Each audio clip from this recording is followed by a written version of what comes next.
Me sorprende mucho que una persona diga que se presenta para que la izquierda mantenga la alcaldía de Valencia en primer lugar. Su primer objetivo es que la izquierda mantenga la alcaldía de Valencia y el segundo objetivo es sacar los mejores resultados para Compromís.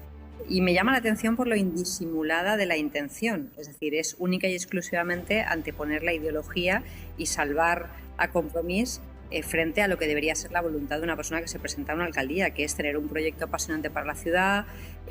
Bueno, yo me presento porque quiero mejorar la vida de los valencianos, me presento porque quiero bajarles los impuestos, me presento porque tengo un proyecto para la ciudad. Pero la verdad es que lo indisimulado de decir no me presento porque tengo un proyecto para la ciudad o porque tengo cosas que hacer en la ciudad.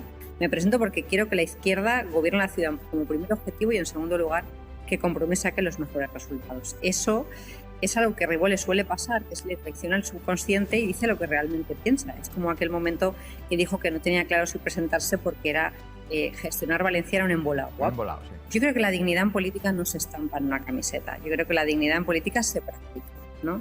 Y Compromís hace mal en no asumir con humildad que se ha equivocado en la gestión de menores, que la gestión era mucho más difícil de lo que ellos pensaban, que la pancarta era más facilona, que trabajar poquito y salir a manifestarse era una cosa sencilla, pero que uno cuando gestiona pues tiene dificultades.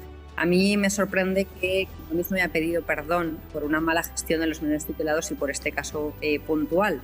La decisión de Joan Ribó viene después de la imputación de Mónica Oltra, de su caída como vicepresidenta y de ese proceso judicial que de forma vergonzante, del que igual ayer teníamos información y unas informaciones sobre su declaración en el sentido de que ella no sabía nada de nada.